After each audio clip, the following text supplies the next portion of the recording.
Salutations, people! Welcome to Page 3 Killers, Murders That Went Unnoticed, a podcast where we dive into the murder cases that went unnoticed by our nation's newspapers.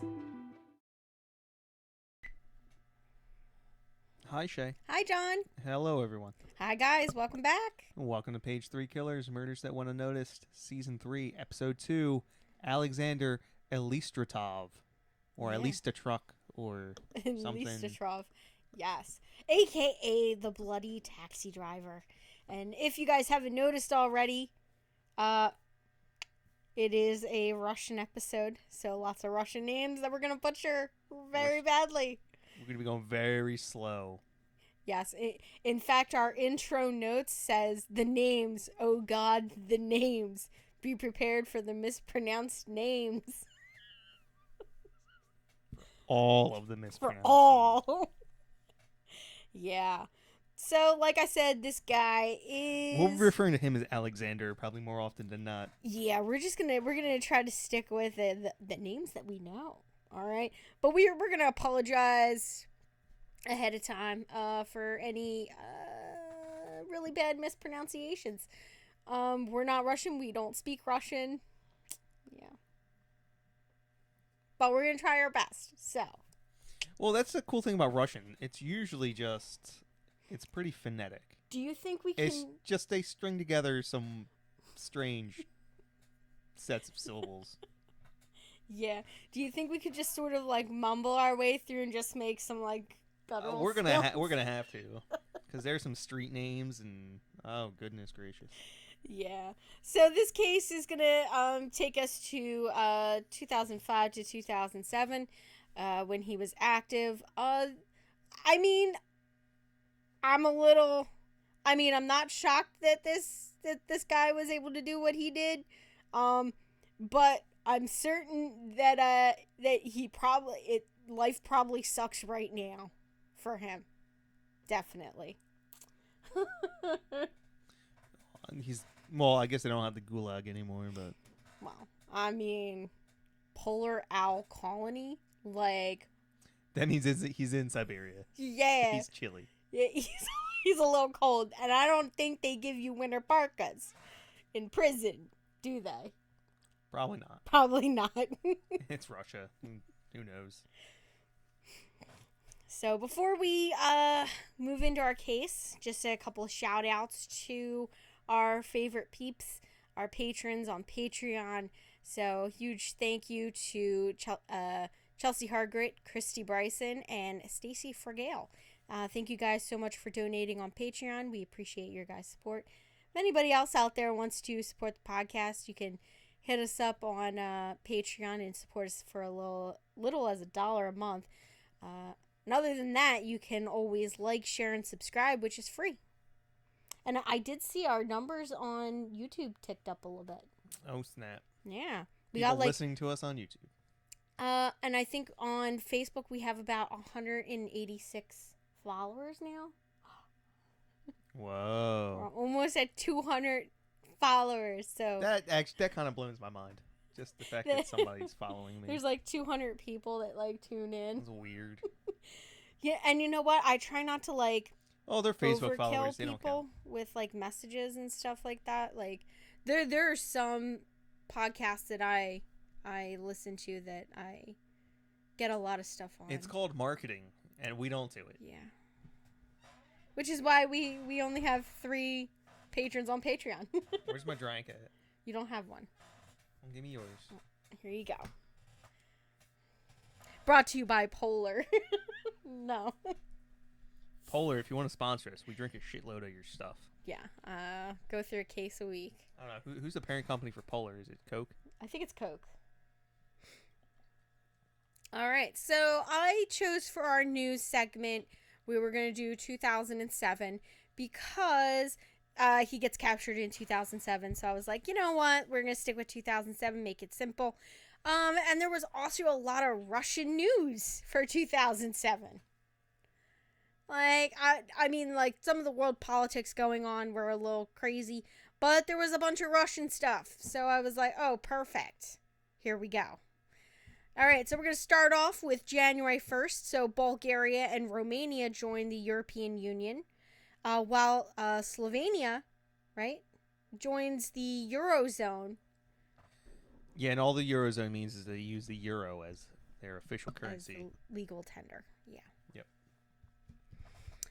Next up, we have the... So hold on. How many Americans do you think could locate Bulgaria, Romania, and Slovenia on a map? Okay, I could probably locate two of those. The last one, I didn't even know was a country. Slovenia? Yeah. Yeah. I feel like it's really tiny. I mean, it's not that big. I'm pretty sure I would be able to find those on the map. I'm pretty sure Americans, I'm going to say like 25%. I know I can find Romania. And that might be generous. Because of World War I. Yeah. And I'm pretty sure I could find Bulgaria too. Mm-hmm. Like I said, Slovenia, didn't even know I want to say it's country. like northeast of Greece. Yeah. Like Macedonia area, but I'm a stupid American too, so that's probably dead wrong. Yeah. Well, I'm just going to say, I mean, I know where Bulgaria is because I have a couple of clients from Bulgaria. And Romania is not that far from there. So it should be pretty easy to find those two. Where Andrew Tate is sitting in jail. Who's Andrew Tate? Yeah, don't worry about it. Oh, goodness. All right. Next up would be January 8th. We have a Russian oil spill in oil supplies to Poland, Germany, and Ukraine are cut as the Russian-Belarus energy dispute escalates. They are restored 3 days later. Yeah. It almost seems kind of like pertinent in present-day politics. Yeah. Which I isn't like Belarus technically part of Russia, but not. No, they're Russia. They're like a puppet state of Russia. Yeah, that's what I was thinking. They're the only country in Europe that backed Russia when they invaded Ukraine. Yeah. I do know that from a bunch of TikTok videos.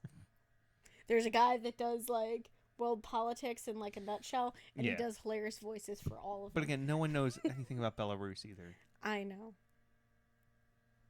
We should look into like what, which I believe is like Belarus. just south of Finland.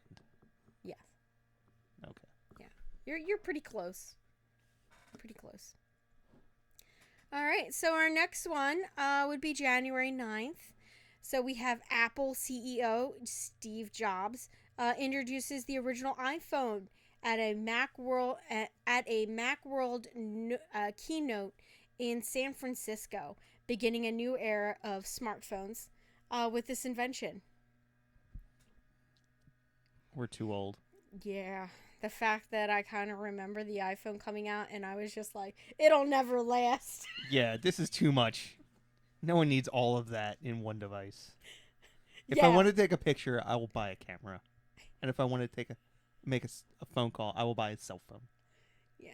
I mean, I think this is right around the time that I got my first cell phone. It was like a Nokia.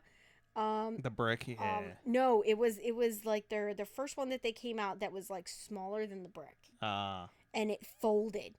And that was like the cool thing was that it was a flip phone. And that was the big deal. Was like, oh, your screen flips up. Holy crap. It was a big deal. Well, yeah, because usually they actually had like, some of them even had cameras. I remember seeing someone with a camera on their phone for the first time and being like, what? This is nuts. Yeah. So all you, what is it, Gen Zers out there? The Zoomers. Yeah, the Zoomers. They're just like, what, you mean you didn't have, like, this? Like, holding up an iPhone 14? Nope. I remember when we had to call using the landline. That is really crazy. That was over 15 years ago. I know. That's crazy. I remember when I got my first. Yeah, I'm going to say, what percentage of households do you think still had a landline in 2007? I'm going to say it was in the 90s. Yeah. I can't imagine that there are very many that have have a. I mean, I'm sure there are people that still have landlines because they have like a boomer living there. Either that or they run a business out of the house. Like, there's Yeah. reasons to have a landline, but Yeah. So do you wanna read the next one? The, Boston faces a hoax bomb. Oh, I love this one. yeah. Boston faces a hoax bomb scare as a result of LED placards of Ingonaut and from Aqua Team Hunger Force being mistaken as an improvised explosive device. Yeah, and that happened on January 31st. Yeah, it was kind of a big deal because I mean, you had the. This was after the Boston Marathon bombing, No, it was right? way No, before this that. was before that. Yeah. It was like a decade before that. Oh yeah. Jeez. Ugh. Time just seems so fluid now. But I mean, I guess Aqua Teen Hunger Force is that old too. Yeah. I could not. When I realized how old it was, I was just like, wait, what? Because this is probably like at its heyday right now, is 2007. It was probably peak. Yeah, it was like everybody loved it. I mean, at 2007, I was definitely watching. I was doing the late night Adult Swim thing. No, I was not. No, because they had anime, and there wasn't very many places to watch anime. Because I mean, yeah, the internet was around, but it was kind of hard to find shit. And just when you're sharing a computer in one household, not very easy to access anime. That's the crazy part. Remember back in the day where, like, if you wanted to use a computer, you might not be able to for several hours because somebody else was just using it? Yeah. You just wanted to look up something on Google. Mm-hmm. And now you can just do it on your phone. Now you just have to say it out loud and then look on your phone. Yeah. And you'll probably have a advertisement for it. Oh, yeah. All right. Next up would be March 11th. Whew. All right. According to an accusation by Georgia? No, Jordan. Right? No, it's Georgia. Georgia. Not like Atlanta, Georgia. Yeah, it's not U.S. So the country of Georgia. Yeah. So what you're saying is Georgia didn't just go rogue and start messing with Russia all of a sudden? Yeah, no. No? Okay. So 3 Russian helicopters fire on the Georgian-controlled Kodor Gorge in a breakaway autonomous republic of... I'm not even going to try. In Azkaban. No. I was just like, if that is Azkaban, I'm gonna shit myself. Abkhazia? Abkhazia? Yeah, that's my guess. I'm throwing that one out there. In northwestern Georgia. I think it... So is that near Savannah? No. No? No, really far from Savannah. Really far from Savannah? Okay. Couple thousand miles. There was a battle there in the Civil War, right? And Sherman's No. March to the Sea? No? No. Okay. Damn. Listen, if the Civil War was fought there, we got some problems. We definitely lost some ground. A couple of oceans, too. All right, our next one is April 18th. So we have the Baghdad bombings. A series of attacks take place across Baghdad, Iraq, killing nearly 200 people. Like, that just sucks. All right. Do you want to read our next one? Sure. April 26th through the 27th? Ethnic Russians riot in Tallinn and other cities in Estonia against the moving of the bronze soldier of Tallinn, a Soviet World War II memorial statue. Wow. 2007 cyber attacks on Estonia begin. This is important because Estonia had famously moved almost all of their government services online. They basically shut down the government of Estonia for 2 days, just as a like an expression of power. Be like, don't mess with us. This is what we can do to you. Yeah. It's kind of a dick move, though. It was just weird because like I remember learning about how Estonia was moving to like a completely digital, like everything was digital. Which is really funny because they actually hold a conference, like a yearly conference, to keep alive the old folk ways. Oh God. And I had a teacher in college, and it was like folklore and folk studies, where we studied the art of like folk art and verbal storytelling kind of thing. And yeah, she said literally it's just a bunch of really smelly men not bathing for a week or a weekend, depending on how long you were going for. But she said, yeah, it was an interesting seminar. Good times be had by all. Learn how to make booze in like the old ways. Yeah. So. And then my favorite one of these news stories would have to be this one, December 1st. At the age of 81 years old, it's 81 years, 244 days, Queen Elizabeth II becomes the oldest ever reigning British monarch, surpassing Queen Victoria, who was aged 81, 243 days upon her death on January 22nd of 1901. She crushed that record, yeah. She's the Tom Brady of British monarchs. Yeah, just when you thought she was out for the count, she was like, nope, I'm still here. She beat it by like 13 years. Yeah, add another 13 years on 16 there. 16 years, jeez. Yeah, she died this year, right? Well, I guess it was technically last year. Technically last year? Oh, yeah, it was like 2022, right? Yeah. Yeah. So, yeah. So she is currently the longest reigning monarch ever for Britain. And then now we'll see where this one goes. Nah, he ain't got a chance. No? Nah. Someone will kill him. Probably not, but yeah. No one likes I mean, her. she did come to power at a much younger age than, he did. This isn't a length of reign. This is just absolute age. No, this is the length of reign. No. It's just at age. She became the longest ever reigning British. Okay, yeah.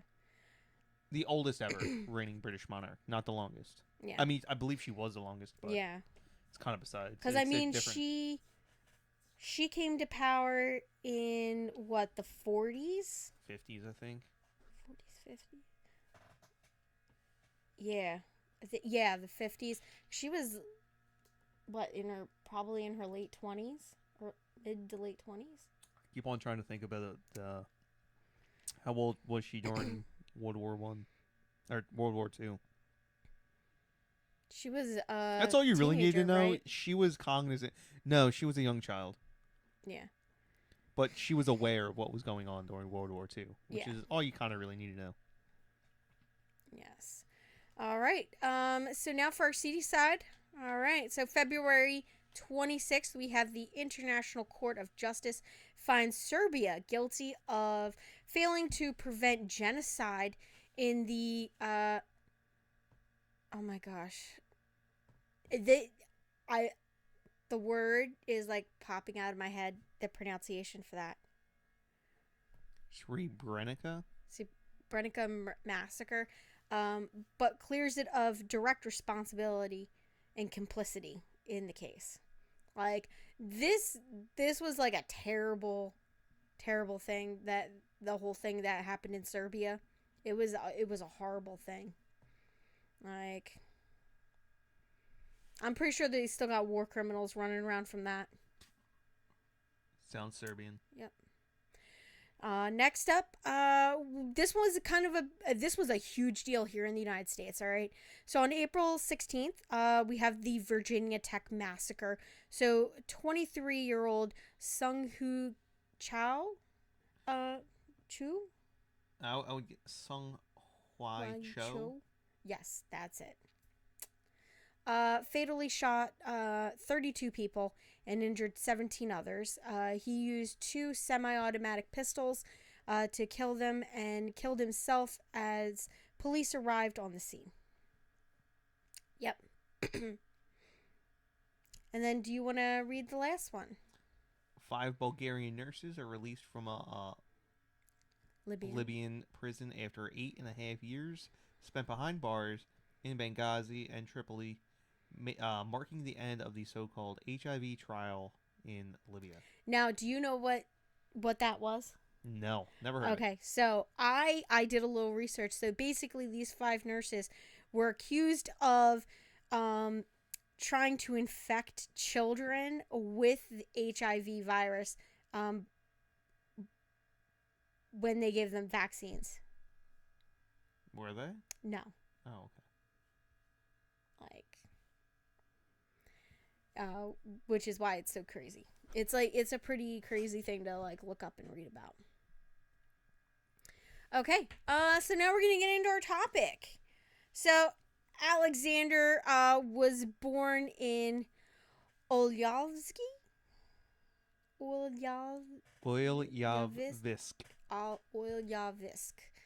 in 1954. Now he moved to Kazakh SSR at an early age. I think that's Ukraine. Yeah, you'll hear that name, that the Kazakh region. It's the ethnic Russians living in Ukraine. Yes. All right. Now, and I believe the SSR stands for something Soviet Republic. Yeah. Now, in 1990, he returned to Russia, settling in Moscow's Federal Ave area with his wife, who gave birth to 2 sons. Now, the couple ended up later divorcing, with the woman claiming that Alexander never paid for anything, but they still decided to live together as a family. So this was actually fairly common, especially around this time, because communism has ended in Russia, and people didn't know how to provide anything for themselves because they weren't given work to do, and they didn't have to stand in bread lines. And there was a lot of people who kind of didn't really know what to do with their day because they weren't given orders. Capitalism worked. Well, it's not that they didn't know how capitalism worked, but every part of their life had been dictated to them for their entire lives. And then all of a sudden they're like, yeah, we're not going to do that anymore. And because, I mean, the fall of the USSR was very quick. Yeah. Like overnight quick? I mean, basically, yeah. One day they were the USSR, the next day they weren't. And then they're just like circulating leaflets like, yeah, we're no longer the USSR, we're Russia. So this is crazy. They had a relatively low life expectancy in the USSR, like early, like 60s or whatever. But for a few years afterwards, it dropped into like the 40s because people were going alcoholism, drugs, and just people just didn't know what to do with themselves. Yeah. Oh man. Yeah. So he sounds like one of those people. Yeah. So Alexander was described as very positive by his acquaintances, especially by his blind neighbor, Alicia. Now, Alicia claimed that he would drive her for free around the city and even buy her family salmon, despite being a man of modest means. Now, unbeknownst to them, Alexander had 4 criminal convictions. Now, 2 of those were for illegal possession of a weapon, and the other, and then another one was for theft and robbery. But due to the negligence of authorities, he was presented as a first-time offender during his trials for the 3rd and 4th convictions, and was given a 4-year suspended sentence in 2004. Now, if you thought our criminal courts were bad, I don't know. I mean, you could probably grease some palms in Russia. So, this goes back to what I was saying before. I don't know how far back his other convictions went, but there was a lot of confusion early on in Russia. So, well, I mean, And his stuff would get lost, and stuff would, people just, the government didn't know if people existed or not, and well, his last two convictions were from 2004. So I don't know if there was anything between 2004 and 2007, but I do know that his last two were in 2004, prior to him starting this crime spree that we're about to talk about. Yeah, so I don't know how far back the other ones go. Yeah. That's what I'm saying. So it could be understandable. Yeah. All right. So that same year, Alexander bought a rusty old Vaz 2101. Now, what kind of car is that? Oh, God. So it is a remake of a Fiat. I believe the Fiat 124 made in the 60s. So this car was being produced into the late 80s. I know I've talked about this before, and the Trabant, which this was the mid-size car. So this was the fact that he bought one in like the early 2000s is kind of awesome. Because at this point they had real cars in Russia, but up until the fall of the Soviet Union, they didn't have real cars. They had cars based on 1960s, like other European cars from the 1960s with like minimal updates. Yeah. This thing was a piece of garbage. I think they look cool, but it's because I think the Fiat 124 looks cool. But they were like horrendously built. No amenities, like no air conditioning. Your heat was basically a fan that blew across the engine into your engine compartment. They had leaky exhausts, so like you would just be getting engine fumes into your. That explains and this why was, your this was note. This is the up. Yeah, this. I love these cars. I want one so bad. They all came with like 4 speeds. Like an automatic transmission didn't even exist yet in Russia. Yeah. I think they may have even been 2-stroke engines. No. This is the up model. This had the 4-stroke. The Trabant had the 2-stroke. So it had basically had like a lawnmower engine in it, like legit. Top speed on these was like maybe 65. These were not. You can't outrun the cops in this car. Right? That was the idea. But this was for like this is crazy because this car was for like the business people. Yeah. Like imagine if like we're not talking the elite of the elite. They got real cars. They got like Mercedes and stuff like that, BMWs. But imagine being like the CEO of like I don't know a $1 billion company, and all you could afford was like a really is a Russian oligarch really going to be driving around in a Vaz? No, not the. That's what I'm saying. Like we're not talking about the oligarchs. We're not talking about like the elite of the elite. We're talking about like, but like, imagine in America, the CEO of a $1 billion company is showing off his brand new Mitsubishi Mirage G4 because it's the latest and greatest thing that he can get. That he actually had to wait. He only had to wait 5 years to get it after he put in his application instead of 10 years like the plebs. Okay. Yeah. That's the car we're talking about now. Okay.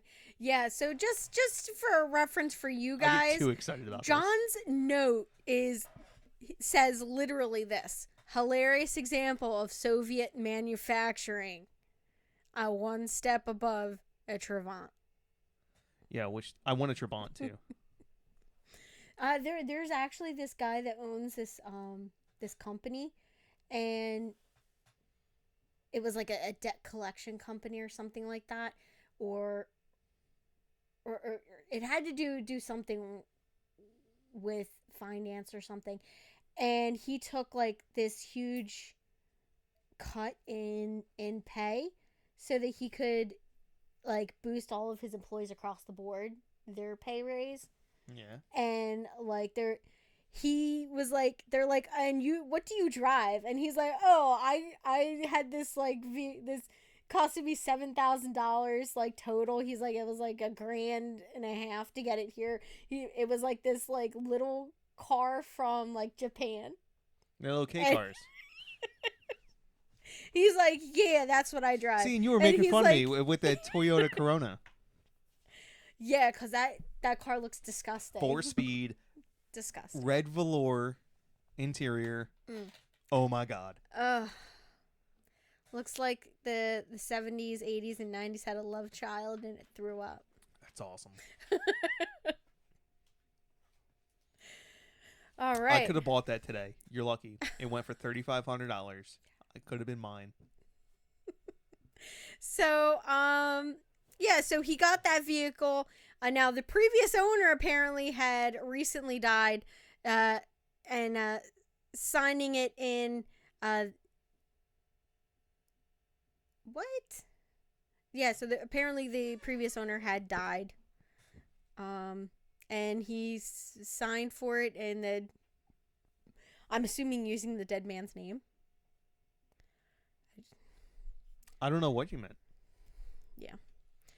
Now, he represented himself as a private taxi driver, despite the fact that his passport, which was issued in the former Soviet Union, it was now invalid since the country had dissolved. See, I told you. He just I don't know. He just loved being a communist. Yeah. So it was never reported to the authorities, and he was allowed to continue his illegal taxi practices undetected by the government. Although, to be fair, it shouldn't have been illegal. Yeah. Well, I mean, the whole reason why taxi cabs are registered is because you're trusting somebody to take you from one place to another, and there needs to be a way to track those people. How'd you get to work this morning? I took an Uber, but Uber does. Mm-hmm. It has it tracks where the drive, and everything. So what you're saying? And you can share that information. But I think yeah. I think taxi drivers charge too much for their services. Especially some taxi drivers that I've had, they are not very speedy about getting you to where you have to go, because they want to run up the clock. Because it's $5 when you get in, and then they charge you per mile. Yeah, I know. So they'll take the longest way to get there. Very shady practices. They'll go fast and make some very questionable driving decisions, but they will take you the longest possible way they can go. But that's not every taxi driver. That's just some of the ones that I've encountered. But yeah. So yeah, he's out there doing this illegal taxi practice, driving Vaz 2101, okay? So one day while browsing through I had the pronunciation there. Yeah, Cherokee Zovsky? Yeah. Cherokee Zovsky market.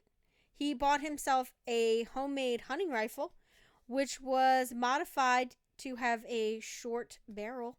And he basically stashed the weapon under the driver's seat of his car, his taxi, Now, his modus operandi was to pick up potential victims in Moscow's eastern and northeastern districts, always at night, and near his home. Now, he would only attack victims who he thought had money, threatening to shoot them if they didn't hand over their valuables, cash, If the victim resisted, he shot them with his rifle and dropped off the bodies on the side of the road. He would then rummage through their valuables, stealing only money and discarding the rest in garbage containers. Yeah, not sure why he only took the money. Because he would always ask for valuables and then only take the money. Yeah. Well, but I'm assuming it's so he never got caught with stuff on him. Yeah. Rubles be rubles. Yeah. But cash is cash. Or cash is king. well, no, then he would either have to pawn off this stuff or Yeah, exactly. potentially get caught with it, I guess. Yeah. So he never. And if somebody reports, that they have like stolen items, like items that were stolen from them to the cops, and I don't know, the cops actually decide to like look into it, and they like track it down to a pawn shop, and then the pawn shop guy is like, oh yeah, it was this guy Alexander. He's done. Right? Right. Now, he would use the stolen rubles to finance his family, save for a new car and apartment. Yeah, that's what he was saving for, was a new car and apartment. Yeah. The vase wasn't that great. Yeah. So he wanted a better car so he could... So, strangely enough, he had a really crappy car, but he was trying to attract high-end clients. Yeah. Seems like a questionable business move. I mean, in the former Soviet Union, how many, like, car drivers were there? So I'm saying this wasn't the Soviet Union. It was 2005. Yeah. Like, They had real cars then. You could get, like, a Skoda or, like, a... something like that there. Yeah. All right. So, so now we're going to get into some of the crimes here. So on April 14th of 2005, now Alexander starts his crime spree by picking up engineer Timofey Tropilova Soldonvo. Yeah. On Zelny Prospect. Oh, wow. Okay. Or Prospect. Who was heading to the metro station. He was heading to the metro station. All right. Now, he drove him to Zanova Street, where he stopped the taxi and threatened his fare. So this guy Timofey left behind 34,000 rubles, which was 500 USD at the time, and was frightened by the encounter, but was relatively unharmed, and his assailant quietly drove away. Or as quietly as that car could go. Yeah. I could just imagine a lawnmower. I had no emissions, and like you, equipment on it. You so want this car. I want it so bad. Figure out what you're doing with that car that's currently in the driveway. Trying to sell it. That's broke down. All right, our next one is October 16th of 2005. So we have 54-year-old Armenian national Leila, the owner of a small cafe on Bismania. Yeah, I'm pretty sure that's got to be close enough. Was hitchhiking to get home and was picked up by Alexander. Now, he stopped the car and demanded Leila give him her valuables. Now, when she refused, he shot her and dumped the body under a railway bridge along the Intrunziev highway, where it would later be found by another taxi driver. Now, her bag contained 34,000 rubles, which was about $630, which was the cafe's weekly earnings. He's a jerk. I'm just going to throw that out. He's a jerk. It's a jerk move.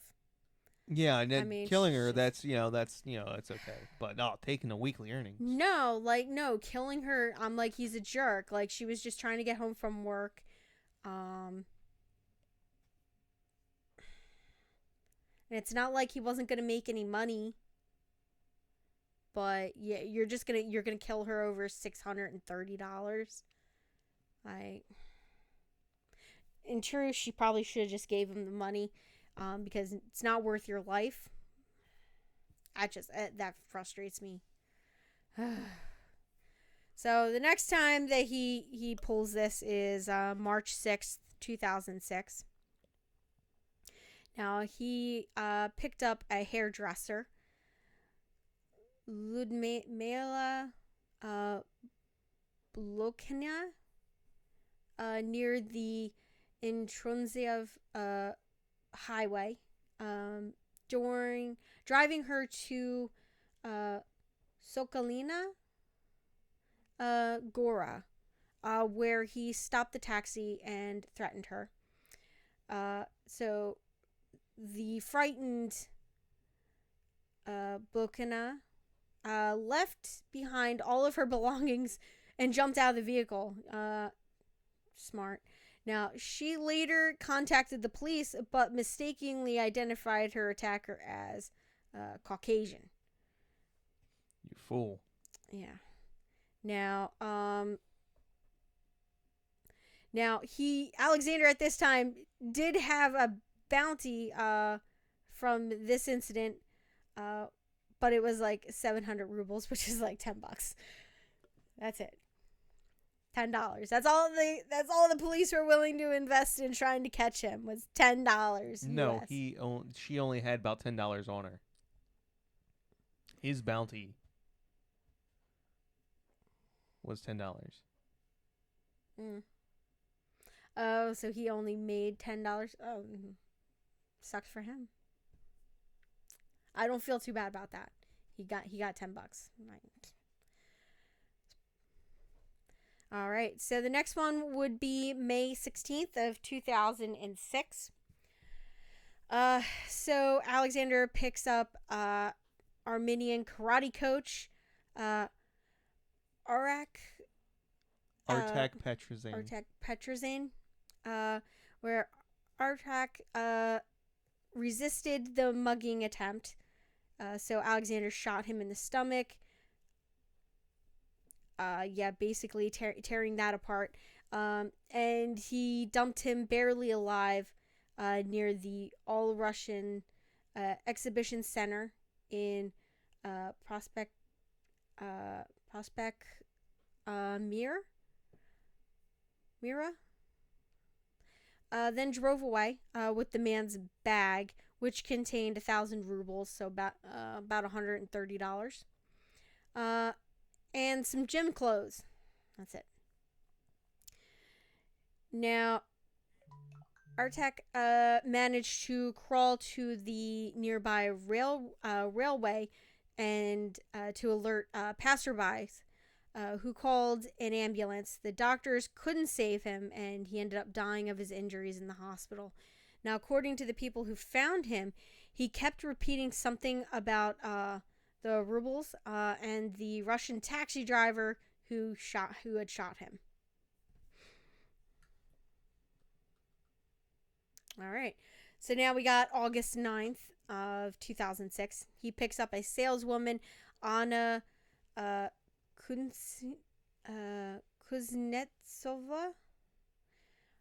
on Marshall Bayunzov, I'm guessing, street, where he attempted to rob her. Anna actively resisted, causing Alexander to whip out his shotgun and shoot her. Now, despite her injuries, she continued to cling onto her bag, but was pushed out of the car and left to die. Miraculously, she was found by passerbys who drove her to the hospital, where she managed to survive her near-fatal injuries. Now, he made out with only 400 rubles. That's like $6. Yeah, that's like nothing. $7. It's nothing. Like, come on, man. Now, on August 10th of 2006, the following day, the body of a young woman believed to be between the ages of 20 and 25 years old, possibly Armenian, was found on Novolandsnanya Street. I am so terrible. I just butchered that one. I have no idea what that could possibly. Novolesnaya. Okay, I'll go with that. Now, despite the authorities' efforts, they couldn't establish her identity, and the victims remains unidentified.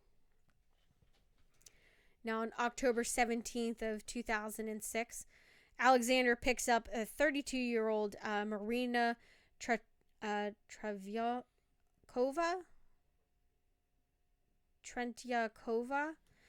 from the Kabardino Bella Karina. She was heading to the metro station where her brother was waiting for her. Now, originally, a friend of hers had offered to call for a taxi, but Marina had decided to save some money by hailing a cheaper private one. Now, this one here, not cheaper. It probably would have been cheaper to call a taxi, because along the way, she was shot, killed, and robbed, and he dumped her body in a ditch near the highway. Yep. So, that taxi ride was cost of her life. So, not sure how much money she had on her. I was not able to find out anything about how much money she was carrying, like how much she made out on this one. My guess is not very much. Now, on October 29th of 2006, while driving around the another metro station somewhere totally near there, probably, Alexander picked up a 19-year-old Olga Baidankova. Okay. A student at the Institute of Physical Education. Now, when the taxi reached the highway, he shot and killed her, robbed her of her rubles, and removed the body from his car before calmly driving away. I don't know, I'm guessing that the fact that they know he drove calmly away was either somebody saw him, or that was in his confession, was like, oh yeah, no, I just drove really calmly away. Not very suspicious. Now, on January 16th of 2007, I believe this is the last one. It might be. So on that night, Alexander picked up his final victim on Chiriman Mayan Kens some street, okay? Shermayan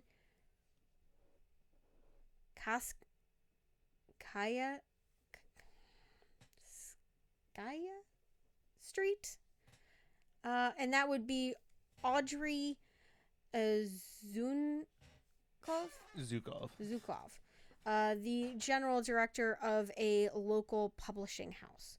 Now, while on the way, Alexander demanded that he hand over his cash, and when Zukov resisted, he was shot in the stomach. Now, noticing that a police patrol car was just across the road, he jumped out of the taxi and began waving his arms at the officers, shouting that the driver had hit him with a stun gun.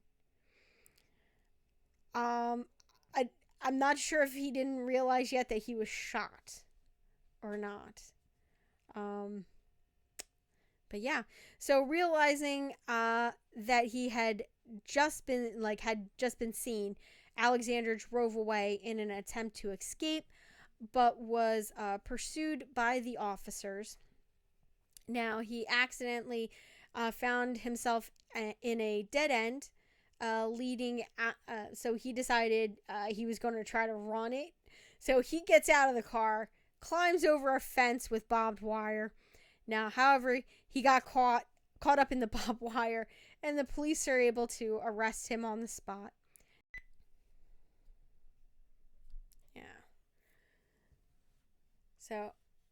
Yeah. So Alexander gets caught up in the barbed wire. Cops arrest him. Now, meanwhile, Zhukov, who was left behind to wait for an ambulance, had already died as a result of his injuries.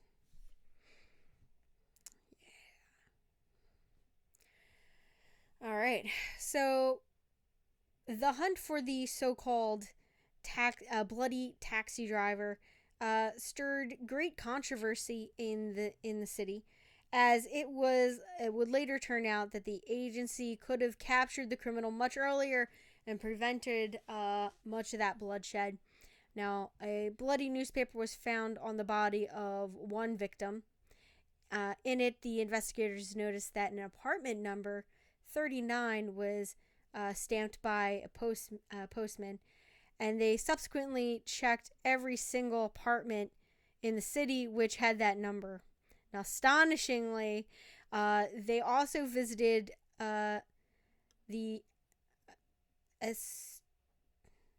Strovo family home, so Alexander's home. But Alexander wasn't officially registered as a citizen living in Moscow, but instead as still living in his hometown. And that's how he managed to avoid arrest. Now, during the subsequent investigations, Alexander partially admitted guilt, claiming that he had killed the last victim, Zhukov, by negligence. Now, according to him, Audrey started arguing with him and had attempted to pull his sawed-off away from him when the weapon accidentally discharged.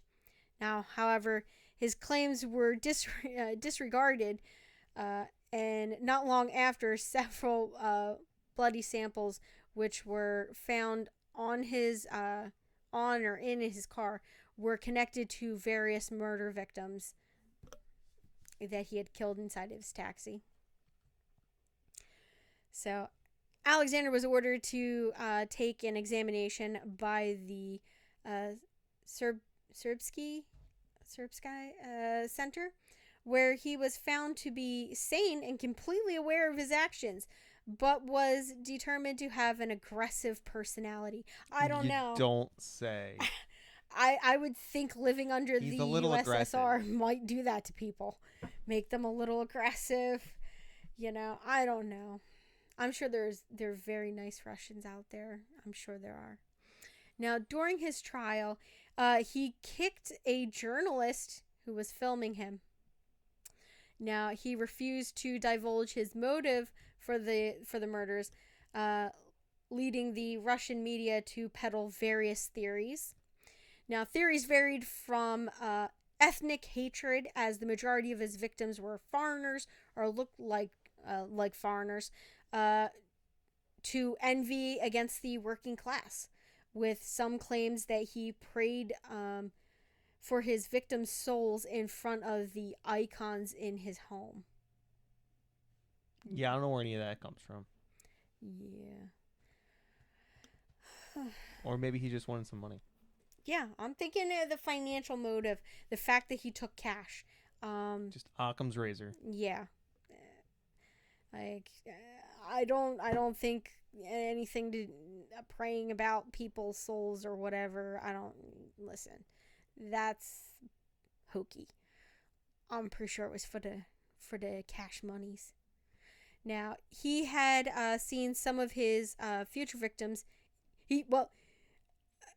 I'm thinking that this was a theory that the media was peddling, was that he had visions of his future victims, like in his dreams, and they appeared before him in the form of pigeons and doves.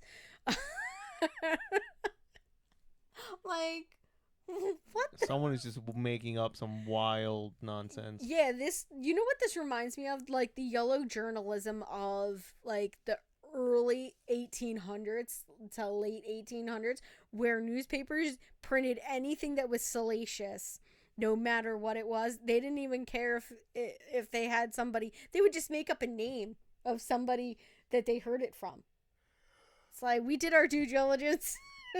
H.L. Mencken was great for that. Yeah, so that's what this feels like to me. Is like, it was a slow news day, and they just needed to throw something in there. They're like, oh, how about that serial killer that we had driving around Russia? Let's like make something up about him. Yeah. Oh, did you hear? He saw his victims in his dreams. They were pigeons. Yeah.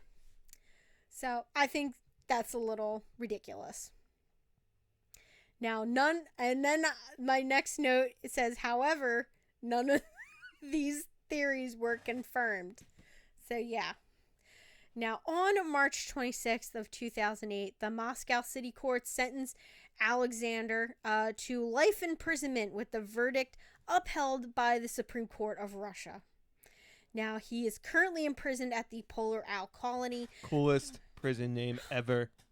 Polar Owl Colony. I'm sure it sucks to be there, but yeah. At least it's got a cool name. From where he's tried to unsuccessfully escape. And I'm not sure if he's tried recently, but he did try on June 3rd of 2011. He tried to escape.